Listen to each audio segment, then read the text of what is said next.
Love this podcast? Support this show through the Acast supporter feature.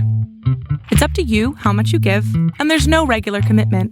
Just click the link in the show description to support now. It's what you all been waiting for, folks. This week we have the return of Pro Wrestling Illustrated senior writer Harry Burkett, who is going to explain the PWI 500 2022. We have a lot to talk about as it relates to that, folks. You know we always do. So we're going to dig into that real soon. But before we get to any of that, this episode of Duke Loves Rasslin is sponsored by the Cauliflower Alley Club. And as you know, the CAC reunion is this week. So let's check out our man B. Brian Blair as he gives you all of the details. You know, Duke, I'm so excited about the 56th annual CAC reunion this year, which we're having at the Plaza Hotel and Casino in downtown Vegas. It was renovated a couple of years ago. They put about $100 million into it. The hotel has been renovated as well in the last couple of years. And we're moving from the Gold Coast Hotel and Casino to the downtown area on Fremont Street. And it's sure to be a great time. It's September 26th through the 28th. We do have some tickets left. One reunion ticket is $150. And that encompasses the entire reunion, from 2 wonderful meals to all the seminars. We have so many things going on. You'd have to go to our website at caulifloweralleyclub.org to check everything out. I hope that your listeners will consider becoming a member of the CAC, because every dollar that we make goes to helping wrestlers, and not just wrestlers, people that made a full-time, doesn't matter, but people that made a full-time living in the wrestling industry for 3 years or longer. We actually help everyone that, falls on a bad time. We don't help people with drug situations or alcohol situations, but other than that, we're right there. We've saved people's houses, paid medical bills, got people cancer treatments. The Cauliflower Alley Club has done so many wonderful things, and it's because of its members. It's because of people like you, Duke, where Duke Loves Rasslin has, advertised the CAC for many years and promoted the CAC, because it's a group effort. It's everybody helping everybody, because we all love wrestling. Locked in. Look at what we have here, folks. To the only show that matters. The cream of the crop. Duke Loves Rasslin. And there is no one that does it better than your host. I have come here to chew bubblegum and kick ass. The Duke. And I'm all out of bubblegum.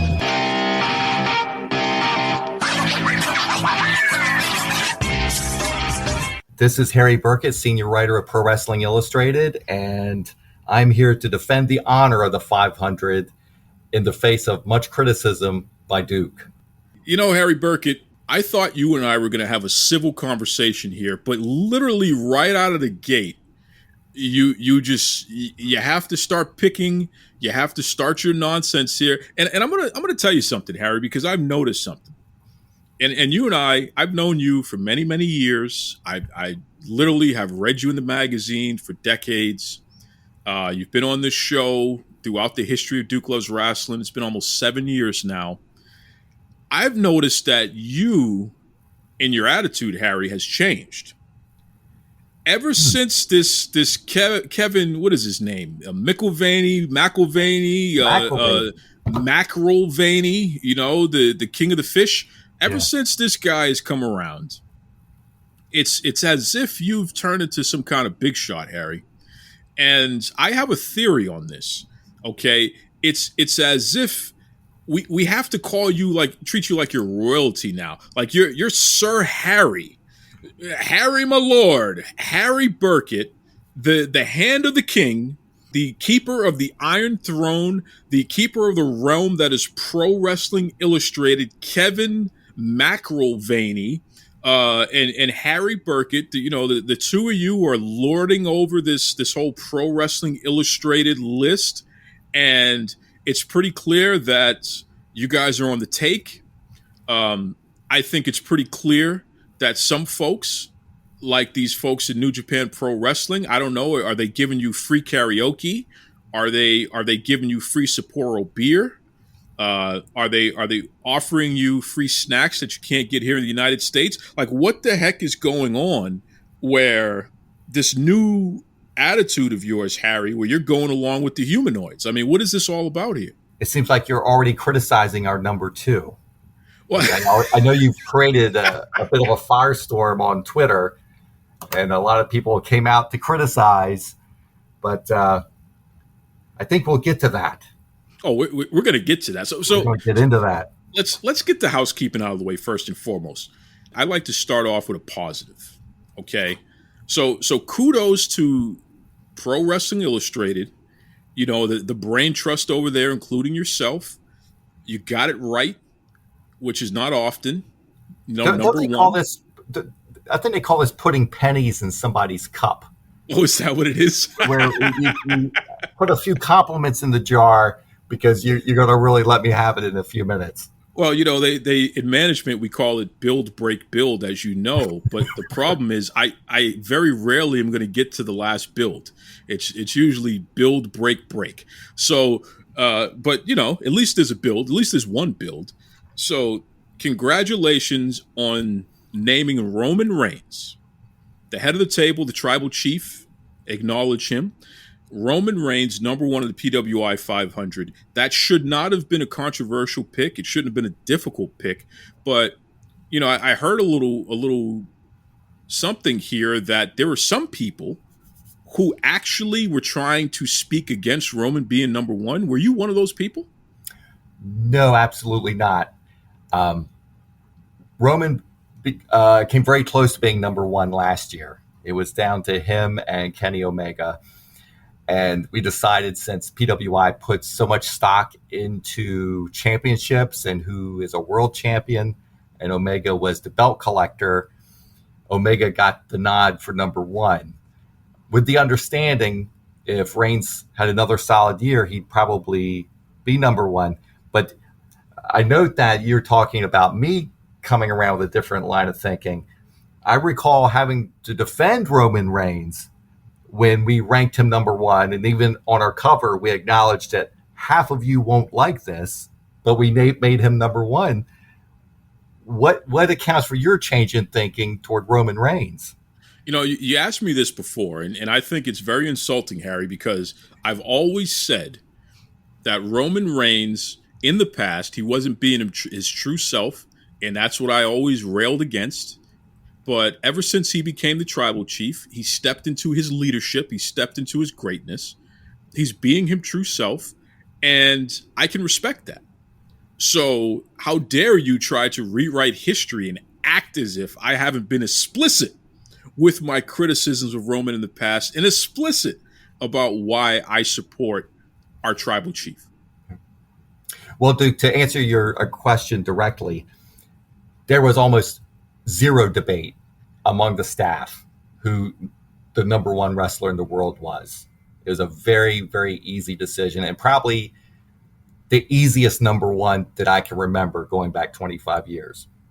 Okay, well, I need the names of whomever did not vote Roman number one, because I plan on suing them.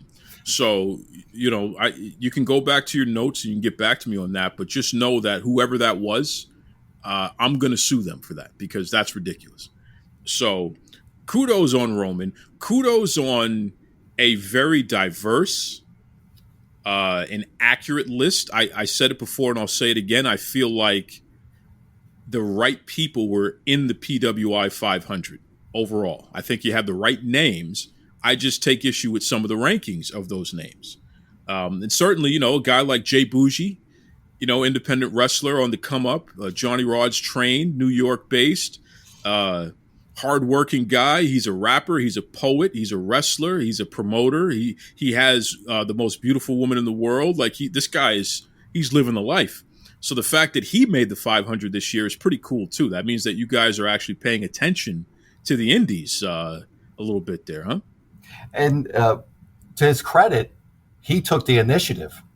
He submitted his own bio, which doesn't happen a lot nowadays, and he made the case for himself and convinced us. So that's the Very story. interesting. Yes. Very interesting. Okay. And, he hasn't shut up about it. I mean, he's telling every promotion. He told the promoters out there, yesterday's price is not today's price. Oh, okay.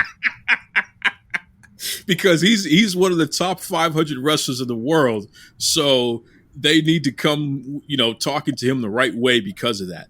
He'll need another $500. Yeah, exactly right.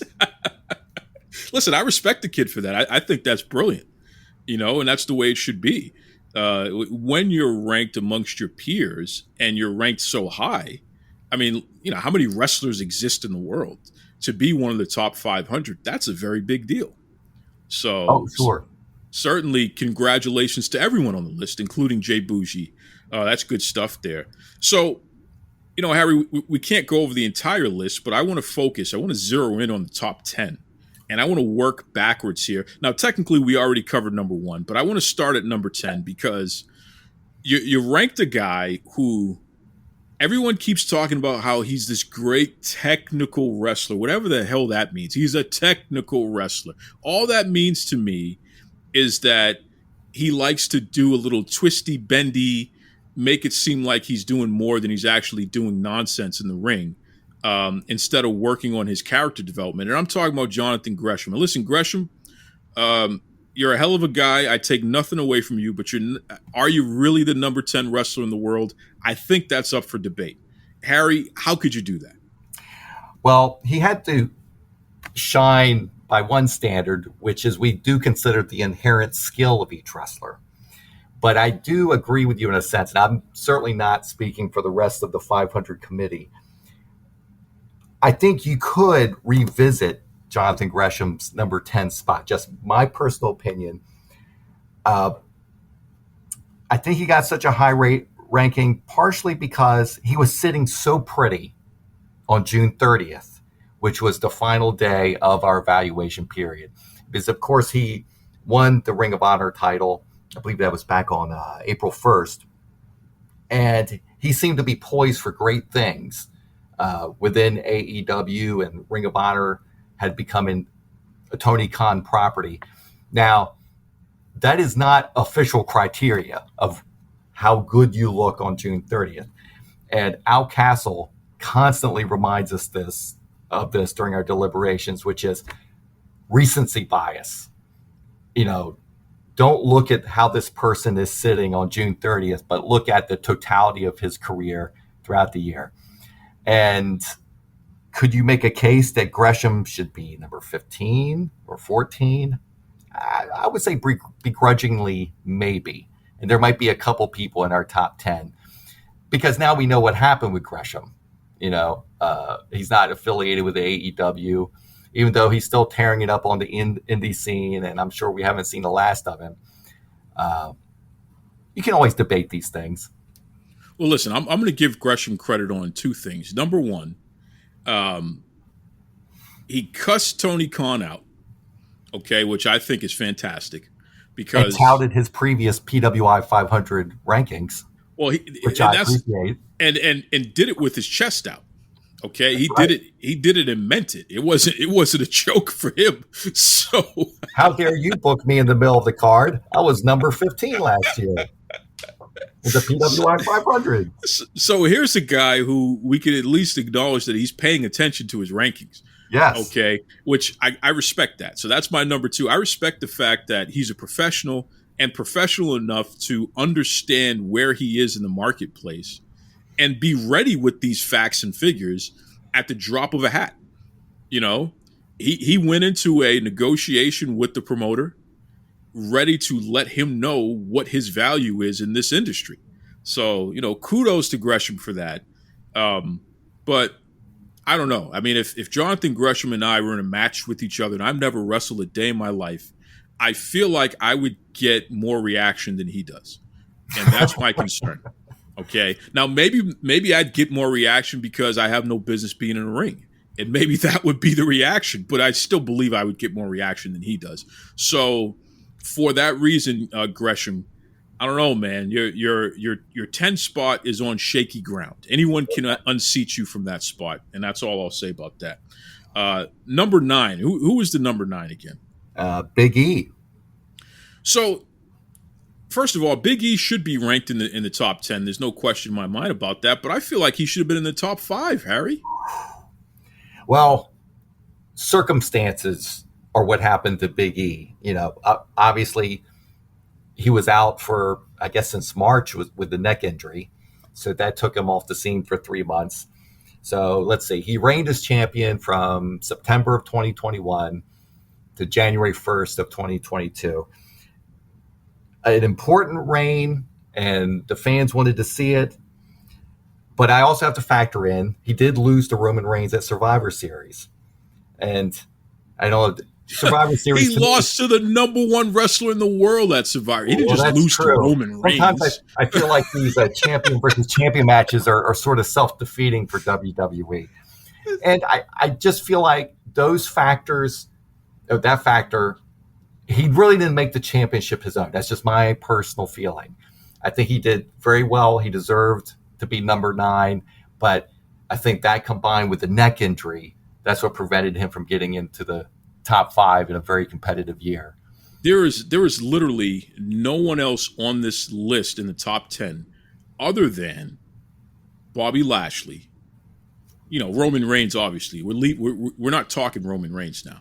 But so from 2 to 10, other than Bobby Lashley, there is no one else on that list who has faced and defeated better competition than Big E has. And there's no one else on the list who has performed in front of larger crowds consistently and who has had better ratings consistently than Big E. So I think when we talk about the criteria for how we're ranking these folks, it's embarrassing because literally your own criteria, if you just plug it into an algorithm, there's no way in hell Big E is going to be ranked lower than number 5 on a list like that for those reasons alone. He's facing a higher caliber competition. He's drawing bigger houses. He's performing in front of more people who are watching at home. Like there's no criteria, even given the fact that he got injured and he was off for a couple of months. He still wrestled more matches than some of the people in the top 10. So it's just silly to me. Oh, I've got to say it, Duke. You are just a pro WWE guy. And I would imagine when you were 4 years old, you were at Boston Garden every couple months, and you were there in the seats, and this is just in your DNA. Well, now, can I tell you something honestly? I was an NWA mark because of Ric Flair and the Horsemen. So even though I'm in WWE country, and of course I was a Hulkamaniac, who wasn't back then, but you couldn't tell me Ric Flair wasn't the greatest wrestler in the world. So, there's a wrinkle there. But what does that also tell you, though? The quality. I'm all about the quality of the wrestling because who would I like? I liked Flair. I liked the Horsemen. Not Flippy Dippy Peanut Butter Skippy and nonsense like that. You know what I'm saying? But Big E, I apologize. Pro Wrestling Illustrated, they have failed you. You are not the number 9 wrestler in the world. You're number 5. And don't ever forget it. And here he is breaking his neck for the business. And we breaking just his neck for the business, and you're going to penalize him for it. It's ridiculous. I guess he should have got a bump up for that, for the sacrifice. He should have got a bump up for that. Of course he should have. See? Live TV. And more people watched that match probably than anything that the number 8 wrestler ever did all year. Right? Who's the number 8 wrestler? Well, they love him at the Arena Mexico. Who's that? Well, you know what? I was hoping you were going to pronounce his name for me. El Vikingo? What the hell is his name? El Del Vikingo. I'm butchering that. The son of the Viking. Son of the Viking. Now, he does have star quality. And I have to admit, the first time I saw an extensive match with him was during, remember the, I thought, remarkable limited series that MLW put out, MLW Azteca. And they show matches from Arena Mexico. And I think the only thing that could prevent him from becoming a bigger star in the future, he's only 25 years old, is I don't believe he speaks English. Oh. And I think that's the only thing that may hold him back from becoming a crossover star in North America, but he's got that early Mystico aura about him, where you feel like he's going to be definitely the next big thing out of Mexico. And gee whiz, he's made number 8. So, well, let me just say this, El Vecchino. Nobody knows who you are. You are a flippy dippy peanut butter skippy card carrying member of the Humanoid Society in pro wrestling. You need to learn how to grab a hold and work a hold, and stop trying to break your neck in there. Okay. And listen, I know that you spent a lot of money getting ranked number 8 on this list, pal.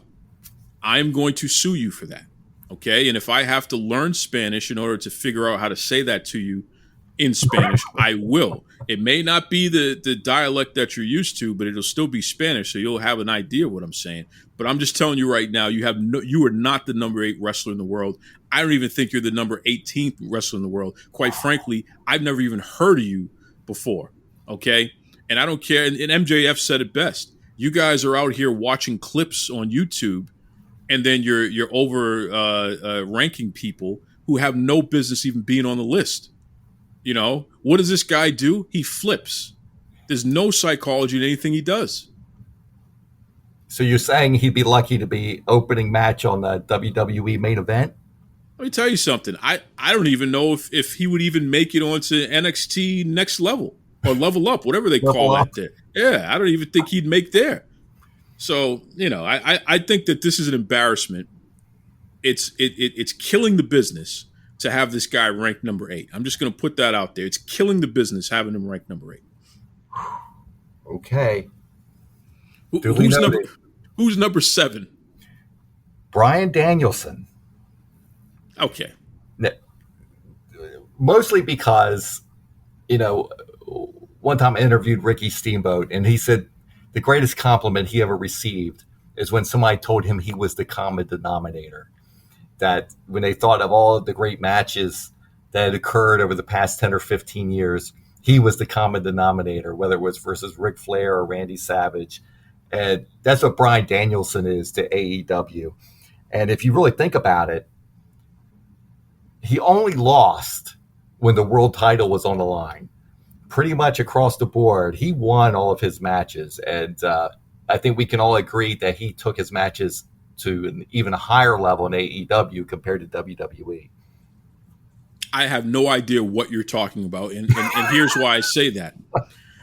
It would be a gigantic step down for a man of your stature to sit here and act as if the talent in AEW is good enough to compare to the talent in WWE. That's embarrassing. Why?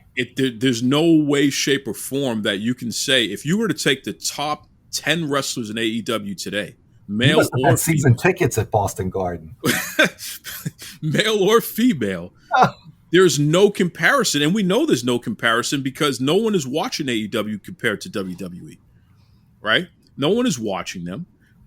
When it comes to events, they can't sell out stadiums.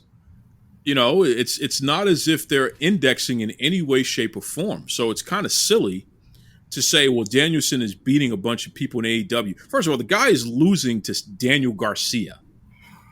A never was and a never will be.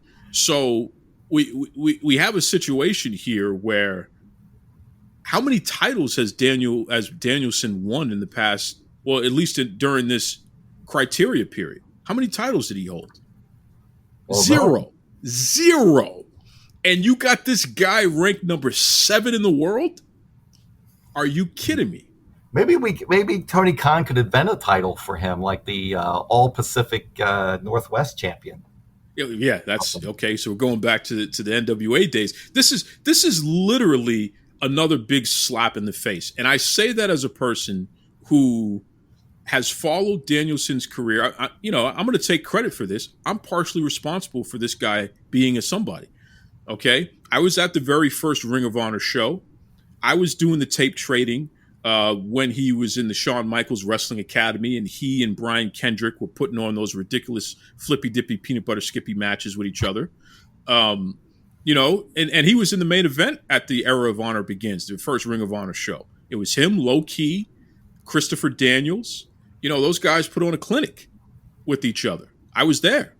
So I love Bryan Danielson, and I have followed his career from the very beginning. But I'm telling you right now, in 2022, there's no way he's the number 7 wrestler in the world. That's embarrassing. Okay, well, he's come a long way since he wrestled Spanky 6 times a week.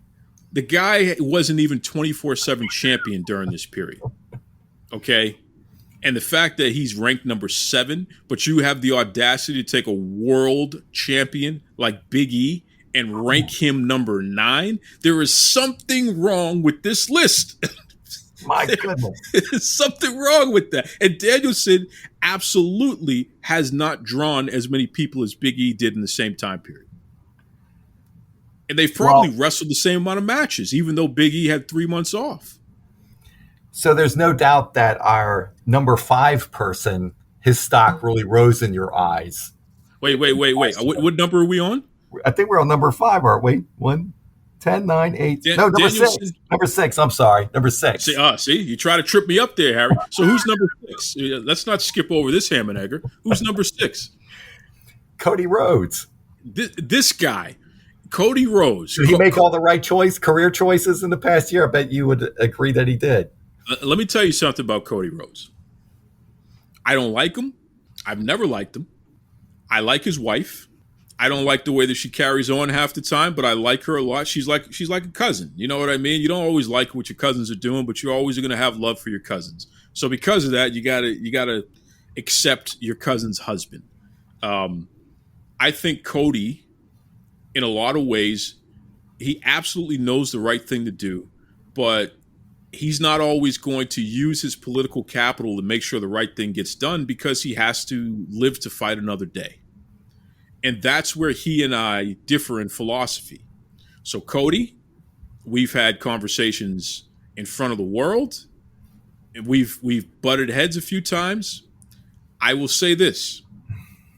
I give you kudos for getting the hell off of the sinking ship that is AEW when you did. There's no doubt in my mind.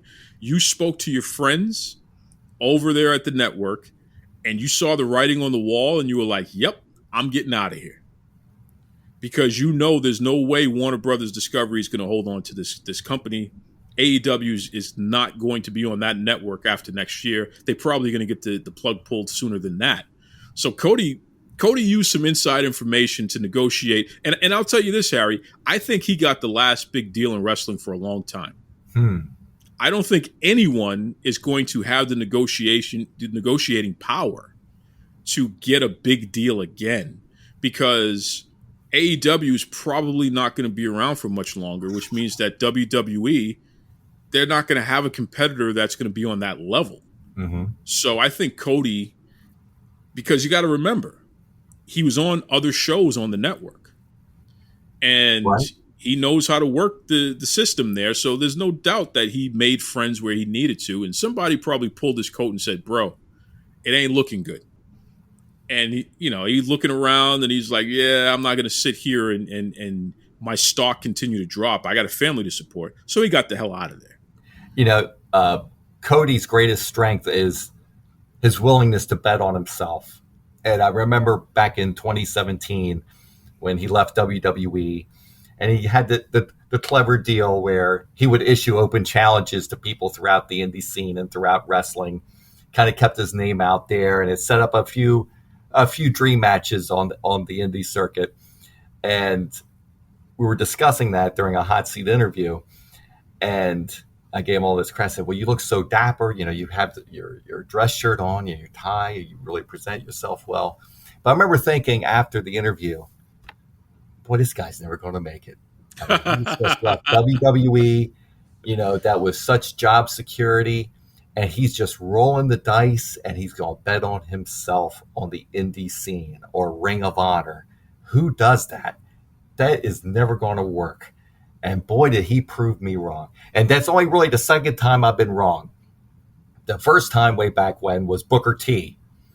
I remember reading the Pro Wrestling Torch, and Wade Keller touted Booker T as the next big single star. I remember just spitting all over myself. Like, really?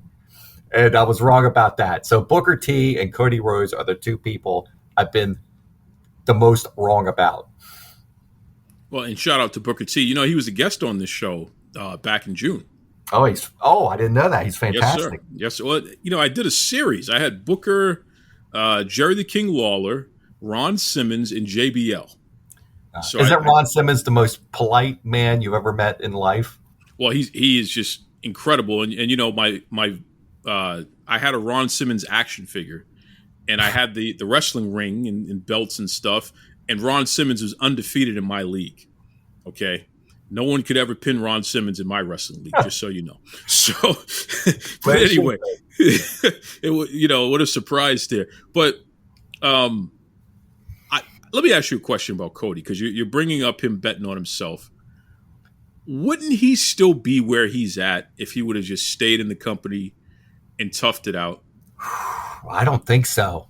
It's like Roddy Piper said, sometimes you got to go out the side door to come back in the front door. Fair. Like Drew McIntyre. I think you have to give fans a break and you have to come back as something new. Fair. I have a theory about that. I think that Cody, he had job security for life. I don't think they ever would have gotten rid of him.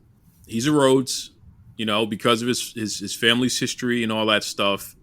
I think that he could have found a way to break through, because injuries happen and things happen. And he's sharp enough that I'm sure that everybody in WWE liked him. I think he could have found a way. I don't know. I still have a theory about that. So in that sense, he left and he came back. I think it looks bigger, but I think he would have made it. Jinder Mahal was champion, Harry. Jinder Mahal. That's true. So you can't tell me that or JBL. Rhodes, JBL, remember? Well, that's different. JBL was a great heel. And he was playing poker. He was a great heel, though. But, Jinder Mahal was nowhere near where JBL ever was. Like, ever. Like, he never, his career was never on that trajectory. But he comes back and he looked incredible, and it just, all the stars aligned. I think the same thing would have happened to Cody if he would have stuck around. That's just my opinion. I could be wrong. It wouldn't have happened with Stardust, certainly. They would have had to have taken that gimmick off him. But maybe a retooling. Yeah. Maybe a retooling. But I think that AEW, when we do the dark side of AEW and that comes out and everyone starts doing the shoot interviews and telling the truth about them, and it's coming, the biggest problem is going to be when Cody Rhodes left. Everyone is going to say that's when we knew it was over. When that guy left, which it lets you know. And then you start to wonder, Tony Khan, what is wrong with you that you could not see that this person was legitimately the keystone in your company? And now you can see Cody as the conduit for AEW talent going to WWE. Well, I have a theory about that too. I don't think WWE is as interested in AEW talent as a lot of people would like to fantasize about. Because you got to remember, all of these folks, when you listen to them, and I'm not saying my opinion. Listen to what they say. WWE. So many. So take those guys out of the equation. I'm not talking about Hall of Famers like Jericho. I'm not talking people who made a name for themselves like Miro, even FTR. That they're in a different class. They're WWE guys. I'm saying people like Wardlow, people like Will Hobbs. These are guys that the WWE had an opportunity to sign and they didn't. And these guys tell the story and they're frustrated and they're upset about it. And they say F WWE and all this other nonsense is what they say. But what I hear in that is they had an opportunity to take you and they chose not to. So what does that tell you? I don't think there's anyone in AEW that WWE wanted. So it just is what it is. Even Jade. I mean, they talked Jade out of signing with them. Because they told her, hey, we want you, but you got to be 100% committed to this. And she didn't want to do it because she's raising her family and stuff like that. And she had a good reason. I think that's fair. The schedule is too grueling. But the fact is the fact. They talked her out of it. So I think that if AEW closed today, you would not see anyone from AEW who wasn't already in the WWE previously in the WWE. I don't think it's possible. Including MJF, I don't think there's any interest in that guy as a wrestler. There might be interest as a commentator. There might be interest as a manager. There's no interest as a wrestler because he's not that good. So, that's a whole other story there. I know I just pissed him off, but that's okay. All right. So now who's next? But maybe his mom would agree with you. Oh, I love his mom. She is lovely. Shout out to MJF's mom, Mrs. Friedman. She is lovely. Who's next? Bobby Lashley. Okay, so this is another insult. This is probably the biggest insult coupled with another one because Bobby Lashley, there is no possible way on God's green earth he's not the number 2 wrestler, the number 2 male wrestler in the world. Okay? You look at who Bobby Lashley has faced, you look at the numbers, you look at all he's accomplished. How on God's green earth would he not be number 2? I know you never liked this excuse. He was a victim of the calendar.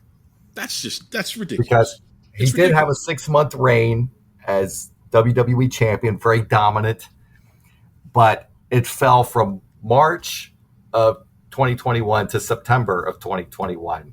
So our deadline basically sliced his 6-month title reign in half. He never lost momentum. And then his second reign was only 3 weeks.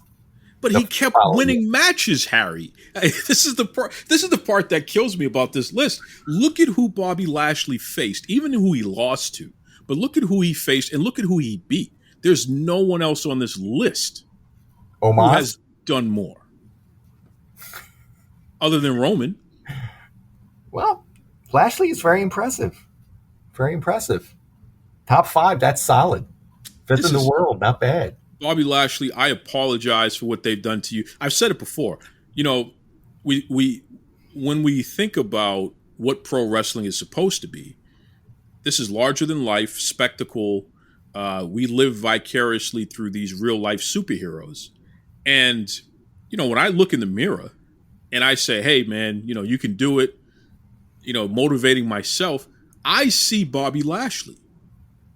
That's who I am. That's me with the volume turned up. You know what I mean? That's the guy out of everyone in wrestling. So for Bobby Lashley to not be ranked number 2, basically PWI has robbed me of an opportunity to be ranked the number 2 wrestler in the world. And I got to sue you for that. Well, maybe we could make a deal with you. We could switch number 3 and number 5. We'll get into who's number 3 in a moment. I for one, would be okay with that, switching 3 and 5. All right. But, who's next? Number 2. Who's next? I know, confusing to the listeners, but okay. They'll get the picture in a moment. So who's above Lashley? This embarrassment here. Oh, wow. You're not going to like this one. Number 4, Hangman Adam Page. I mean, it's just insulting, Harry. It's just insulting. And listen, I'm not taking anything away from Hangman Page. Right. I actually be careful. He's sensitive also. Yeah, he's very sensitive. This guy is one of the worst. Okay. Somebody asked him a couple of times ago when he was in Boston, he was limping around after the show. And somebody asked him, hey man, you all right? And he literally gave a nasty retort. Just a nasty retort because he's a miserable jerk, this guy. He's like Seth Rollins before Seth Rollins got married. Just a miserable, and Seth would describe himself as such, so I'm not speaking derogatory here. But Hangman is just a miserable cuss. Okay? So I'm not fond of the guy, but I respect him. I felt like he should have been the first AEW champion, by the way. So I always felt like he'd been robbed, and his potential to be a major star was stunted because Tony is just enamored by anyone who was in the WWE. And I think that it actually is one of the things that has hurt AEW's ability to be its own thing, not crowning a guy like Hangman Page your champion to start off with. So while I understand he should be somewhere, even in the top 5, I'll give him top 5. I just think he's ranked a little too high. He could be like number 4 or 5, but not where he's at. Well, unlike Lashley, the calendar worked in his favor of having a 200-day reign, within the evaluation period. So to be so dominant and arguably the number 2 promotion during the evaluation period, he was definitely going to rank high. Well, the company has dipped under his reign, though, which is unfortunate, but that's another story. All right, who's next? CM Punk. Literally the biggest embarrassment in all of wrestling. Now, this is kind of similar to the Jonathan Gresham scenario in my mind. And this is just me as an opinion journalist at the magazine. I think if we knew what was going to happen to CM Punk after June 30th, maybe we wouldn't have been as high on him. Now, I'm sure my fellow writers and also Kevin would probably dispute that. But he was sitting pretty on June 30th. Now, he was not world champion at that point. He had just lost the title. But the future seemed teed up for CM Punk. And I do kind of question if this whole spat and this controversy that's happened in the last few weeks, if that had happened earlier in the year, whether he would be number 3. It's just an open question in my mind. Here's a guy that can't stay healthy. Here's a guy that doesn't have enough sense to realize that doing flippy dippy peanut butter skippy is not acceptable, especially at his age, with all the miles that's on his body. The guy, every time he got injured doing something stupid, So it's like he's trying to do a springboard, plancha, whatever the hell we call it, flippy dippy, whatever, and he's hurting himself. He's jumping into the crowd. He's hurting himself. It's like, what's wrong with this guy? Like, what? You don't need to do a buckshot lariat. You know what I mean? Like, I don't even understand. Do you think Ric Flair is out here doing friggin' Hurricane Ranas? Like, what are we doing here? Exactly right. I agree with that. It's like, look, Harry. Look at him. He went to mixed martial arts. That wasn't advisable. Boy, and we saw what happened to him. Yes. We saw what happened to him. He didn't go to mixed martial arts and pull a Rodney Mack or a Bobby Lashley or a Brock Lesnar. He jumped out of the comic book and into reality. Yeah, like a fool. The guy was never an athlete. He was never an athlete. That's his telling of his life. He was never an athlete. Never played organized sports. So why would you ever think that you're going to go into a professional sport at your age? Over 30 years old, and that's when you're starting, and you think you're going to fight these guys who got all this experience. It's embarrassing. Yeah, he's a pro wrestling guy through and through. A heck of a story, going back to his early career and how he came up on the indie scene. It's remarkable, and it's a story he should be proud of, but I agree with you. Wrestling is more his forte. But what that tells me is that this is a person who's not in touch with reality. So now you come in to AEW, and he had some of the worst matches that you'll ever see. And I'm not saying that the fault lies on his opponents. His opponents had to carry him through those matches. And a lot of people got wrapped up in the nostalgia of seeing CM Punk wrestle again and, doing things that he saw in matches in the past. And that's all well and good, and that's cute. But here's the reality. The guy is a liability in the ring. I mean, if you take Anna Jay, Jade, and CM Punk and you put them in a triple threat match, it's a race to the bottom for who's the worst wrestler in the world. Yes. You'll see some of the worst wrestling you've ever seen in your life. The guy literally jumping in the ring, he looked ridiculous. Why are you jumping in the ring? Like, he's going from the apron and he has to jump into the ring. What are you doing that for? You're not jumping Jim Brunzell. Stop it. This is silly, right? So it's an insult that he's ranked this high on the list. And here's a guy that's destroyed AEW, insulted the owner, the owner's son, insulted the executives, and then he went to the back and beat them up on top of that. So, what does that say about the kind of person this is? Well, you could say he was impactful. That his actions, for better or worse, were consequential. So maybe he deserves a few points for that. He was impactful, all right, with his fist in the face of executives. Jesus. CM Punk, I never want to see you wrestle again. I think that you're everything that is wrong with this generation. I know you were trashing this generation, but you're one of the most selfish people in the history of pro wrestling. It has never been about us. It has always been about you, and that's unfortunate. Because even a guy like Ric Flair, you can say whatever you want about Ric Flair, and he is a disaster. But one thing about Ric Flair that you always hear from his peers, he was one of the boys, right? Ric Flair would take the guy out that he wrestled with, no matter if they were top of the card or bottom of the card guy. He would take them out and buy them drinks all night, give them an extra $100. Hey, thanks for taking care of me in the ring. And make him look terrific on TV. Exactly. I mean, Sam Houston came within a whisper. Yes. Of beating him on live TV, or not live TV, but tape TV. George South. We can go down the list. Manny Fernandez. We can go down the list of guys who have stories like that. Yes. Right? When I hear a guy like Ricky Morton talk about what Ric Flair did for him, it's fascinating to hear it. You know what I mean? Because it's true. It's like Ricky Morton's as tall as I am. Mm-hmm. So the fact that Ric Flair took him and got him up into the main event is fascinating because he was a great tag team wrestler, but Ricky Morton's a pretty small guy, and Flair wasn't the biggest guy either. Right. So you start really peeling back the layers, and it's like he was one of the boys. A guy like CM Punk, everywhere he's gone, all he's done is divide the locker room. And I just think that is the worst possible thing that you forget about wrestling. In any workspace, people like that, they're not worth the hassle. So then you look back on WWE refusing to bring them back, basically, and you say, well, no wonder why. Because this is not a person who cares about the team. They want to be in charge. Yeah. And we know, like you, Duke, there's been many times you've been borderline disrespectful to Tony Khan, but he's not paid you millions of dollars. Well, and not only that, I always give Tony a way to fix the issues that I'm calling out.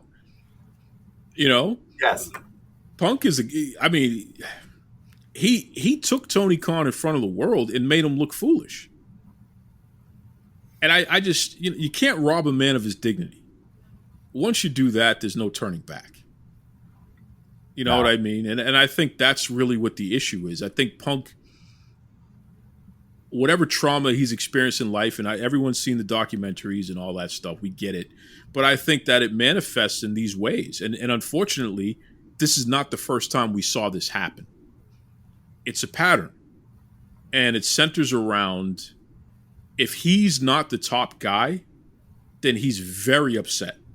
And it's like, it's okay to care, but it's not okay to be destructive because you're not getting your way. So I'll leave it at that. I'm not a fan of the guy. I think the wrestling industry is a lot better without him, quite frankly. And I'm not a fan of the Young Bucks or Kenny Omega. I can't stand those guys, but no one deserves to be beat up at work.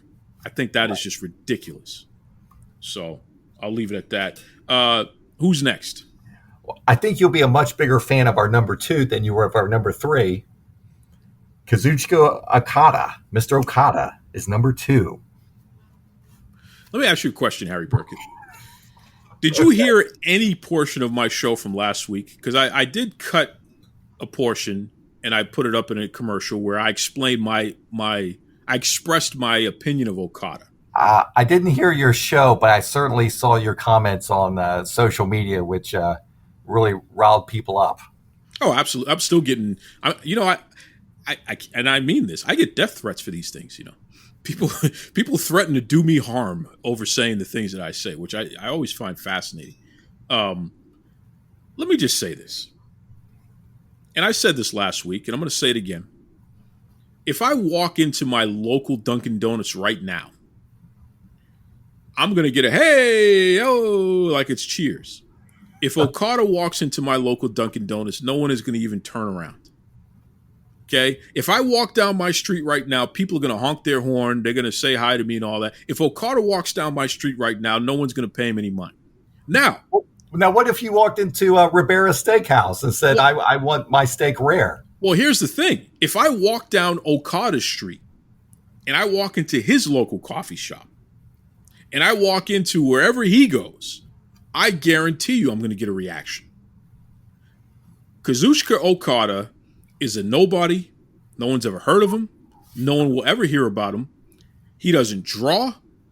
You watch that show on Access TV, they get less viewers week to week than I get listeners week to week. Okay, more people listen to Duke Loves Rasslin every week than watch New Japan Pro Wrestling on Access TV. Okay, this guy is a never was and a never will be, and I think it has literally degraded the value of Pro Wrestling Illustrated to rank this guy number 2 on the PWI 500, considering the fact that no one's ever heard of him. So, Harry Burkett, I need you to publicly renounce the PWI 500, especially the number 2 ranking, and I need you to agree that you are going to stop the presses. I will send you the list adjusted, amended, restructured, and then you can put that out so that can be on newsstands. But we need to stop the printer press immediately, because if Kazuchika Okada is ranked the number 2 wrestler in the world, then we know that you guys are bought and paid for. Now, look, I conceded a little bit of ground when it came to Jonathan Gresham at number 10 and also CM Punk at number 3. But I've got to be in the pro Okada camp for number 2. This is embarrassing. Because, first of all, you've got to judge him by his notoriety in Japan. Who did he beat? Well, who did he beat? Well, look at Wrestle Kingdom. He wrestled 2 nights in a row. Night 1, he captured the championship. He didn't beat anybody. Oh, well, he beat Buddy Matthews at Battle of the Valley. Who the hell is Buddy Matthews? Are you totally forgetting that? So, who is Buddy Matthews? Obviously, you forget Shingo Takagi. Who the hell is that? And then, even you, I think, may know Will Ospreay, because I know you're an AEW Dynamite fan. You know Mr. Ospreay. Will Ospreay dresses like he doesn't know what the temperature is outside. He's one of those people that never watches the news, never picks up the newspaper. So he'll walk outside wearing a whole thick a winter getup when it's friggin' 100 degrees outside. Like, what are you wearing, Will? Like, why are you wearing that? Right. Well, one of the retorts I remember saying on Twitter, I believe it was the Last Call podcast, and he made a few good points. You know, some stats that Okada, he carried the torch at the 2021 Olympics. What the hell does that mean? National hero. He's in the Tekken 7 game. And here, I know you're business oriented. If this guy was so lackluster, how does he earn over $10 million a year? Is that yen or is that USD? What the hell are we talking about? I don't know what the international scale is. Trust me. We're talking dollars. Trust me, 10,000 yen is not 10,000. 10 million yen is not $10 million. Trust me. It's embarrassing. No one's ever heard of this guy. This guy could walk any street in the United States of America right now. No one would ever turn around. Now, see, if you were on the 500 committee back in 1997, Dean Malenko would have been number 1 and Misawa would be number 2. Oh, wait, I'm sorry. That did happen. But that shouldn't happen again, because you may remember we did a sort of a mea culpa on that. Yeah. But we're not going to discriminate against Okada just because we're unfamiliar with Japan and Japanese culture and who's important in the land of the rising sun. Well, we have to. We and it's not discrimination, because you're taking a look at your criteria.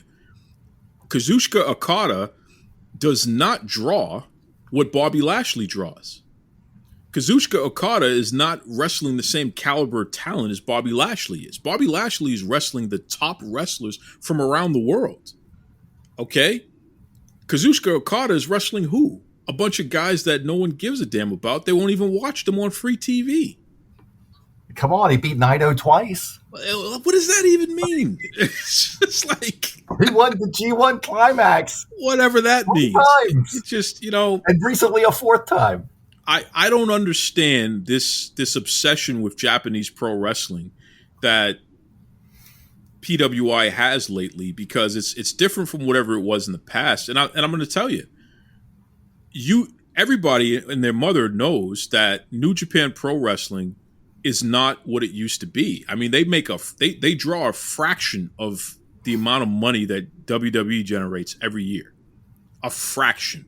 Oh, and you're going to hate this excuse, but they were hit hard by COVID, which could have affected their attendance numbers this year. Who wasn't?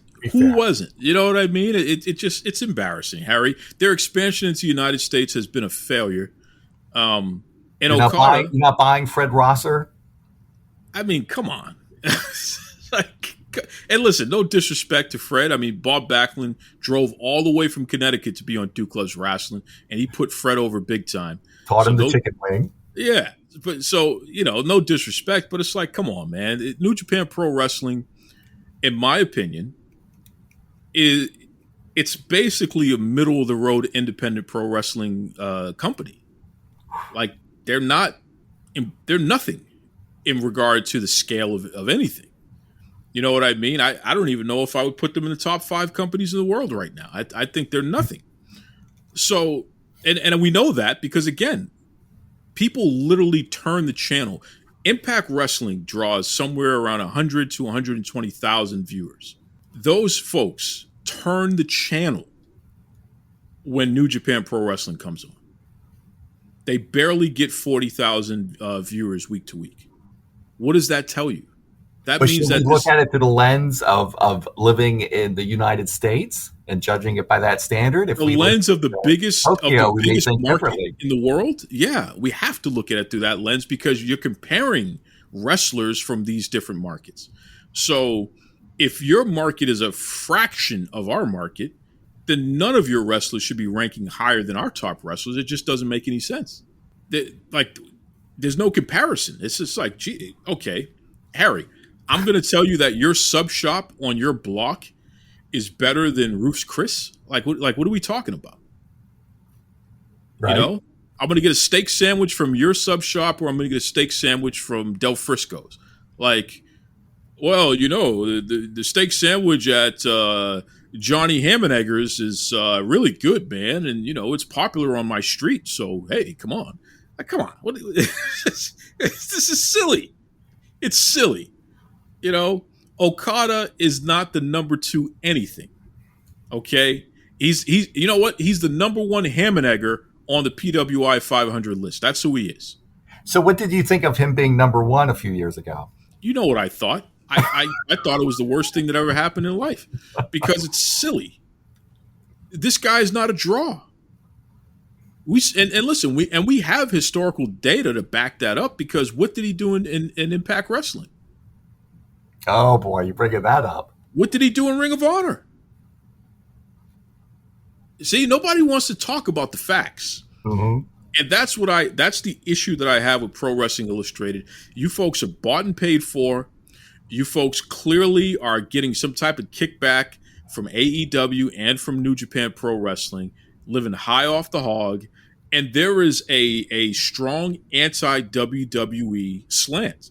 Now, with somebody like Roman Reigns, it's hard to overcome that. Like, you have to acknowledge him, but you damn sure have unleashed punishment on everybody else after that. Like, oh, we can't have 1 and 2 be WWE. Well, why not? They're the best. And they're facing the best, more importantly. Wow, it sounds like you're talking about PWI in the 80s. See, history repeated itself, right? The corduroys are back, man. That's what that tells me. Jeez. Harry, I got to be honest with you, man. I think that we have put ourselves in a position where I don't feel good about the women's 150 that's coming up because I feel like I'm going to see the same type of nonsense. So you have somebody like Bianca Belair who's absolutely the number 1 women's wrestler on the planet. And quite frankly, if the PWI 500 was a more integrated list, male and female, a more integrated list, then Bianca Belair would have been ranked number 2 behind Roman Reigns. Interesting. But I have a funny feeling that you guys are going to find a way to pick some no-name, no one's ever heard of or gave a damn about Japanese wrestler from some promotion that no one ever watches. And you're going to try to justify that by saying, well, she wrestles great matches. Meanwhile, she's never wrestled anyone of any substance or caliber of anything. She's never wrestled anyone who's a Becky Lynch. She's never wrestled anyone who's a Natalia. She's never wrestled anyone who's a Doudrop. She's never wrestled anyone who's a anything, a Baszler, a Rhea Ripley. Like, I guess you wouldn't go for Riho as number 1. I mean, come on. What are we talking about? Riho. But I'm serious about this, though. I have a feeling that you folks are going to find a way to try to squeeze in one of these no-name Japanese wrestlers to be number 1 on the women's 150. And I'm telling you ahead of time, it's not acceptable. Well, sometimes we have to shine the spotlight on people who otherwise wouldn't be discovered. Listen, Chili Willy from the depths of the whatever street in Japan who likes to do Dance Revolution and she collects furries and what have you. I'm sorry, she's not the number 1 wrestler in the world. She's not. Like, it just, no one's ever even seen her wrestle. So we could talk about that too. She's not drawing anything of any substance. I'm just, man, look, I know what you guys are up to. And that's why I'm putting together a class action lawsuit. Everyone who's been negatively impacted by PWI's insistence on not ranking folks properly, we're going to sue. We're going to sue, and we're going to take you for everything that you have. I think you should come up with your top 10 for the women's 100. So we have something to compare it to when the magazine comes out. I guarantee you won't see a single woman who is not on American television today. I guarantee that. We shall see. I guarantee you that. You're not going to see a single woman who's not on American television today. So that doesn't mean that she may not be from somewhere else, but you're not going to see a single woman who's not on American television today. Okay? Because that's just embarrassing. But anyway, Harry, I feel like you have lost your way. And I hope over time you get back to the way that you used to be, which you were a guy that understood the history and the importance of not giving in to the nonsense. And it just seems like you've been reaping the benefits of doing what the kids want you to do. And what they want you to do is sanction this nonsense. Well, I think we led the way with Roman Reigns, and you eventually came around to our way of thinking. So maybe there's hope for Okada. Fat chance. Okay. That's all I'll say to that. Plug away, Harry. What's the best way people can keep up with you and everything else going on over there? Well, I would encourage people to check out PWIonline.com. That's PWI-online.com. And there's the PWI podcast with Al Castle and Brian Solomon. I'm not a guest that often, mainly because I can't keep up, but somehow I somewhat keep up with Duke, so I'm okay with doing his show. And also PW Indie Strated. That's hosted by Kevin McElvaney, highlighting indie stars throughout the country and the world. And just to remind fans that the print edition of the PWI 500 issue, that's the December 2022 issue, is coming out October 4th. October 4th. Don't worry, folks. I'm doing everything in my power to make some adjustments. Maybe we can change the digital edition. Maybe we can tweak that, but print edition, I think it's too late. Kevin got a copy today. He posted that online. Well, this Kevin guy, he lives to get on my nerves. Kevin McElvaney, the king of PWI, I'm going to sue you.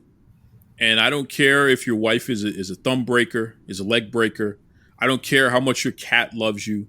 I'm going to sue you for this, Kevin, because I'm just not happy with this year's list. The right people, the wrong rankings. We got to do better than this. Harry Burkett, I wish I could say that I appreciate you being on this year, but it's clear that you have gone over to the dark side. You have had a heel turn, and I don't know what I want to do about that. I don't know. Maybe I'm a Gaijin. I'm sympathetic to the Japanese side now. I don't know. Well, I'm not going to say Ohio gozaimasu, konnichiwa, or anything like that to you. But in any event, thank you for joining Duke Loves Rasslin again. Well, always a pleasure. I want to remind you to check out Zencastr, Zencastr. That is my favorite program to use for all my recording needs. And the great part is, not only do they have audio, but they also have video options as well. So whether you're video conferencing, podcasting, just catching up with friends and loved ones, you definitely want to check out Zencastr. They have paid subscriptions. They also have a free version, which I'm actually using right now.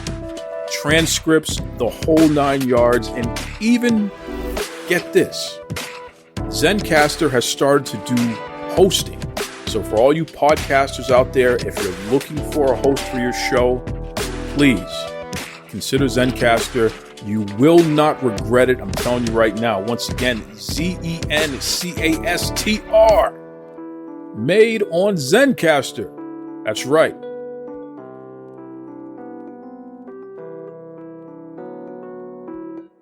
Be kind to yourselves. Be kind to others. Take it away, Tony Schiavone.